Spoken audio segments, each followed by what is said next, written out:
আচ্ছা, তোমার কি বিয়ে হয়ে গেছে? দরকার হলে মাঠে কাম করে খাম, তবু দামড়ার লগে পাখির বিয়ে দিব না। একটা ভালো ছেলে দেখে আমি পাখির বিয়ে দিব। দেখো পাখি, সন্দেহ করার মতো কোনো কাজ করবে না।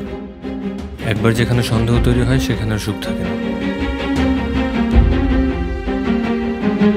ডাক্তার না তোকে আমার সাথে একই বিছানা শুতে না করছে, সেই জন্য ওকে নিয়ে আসছি।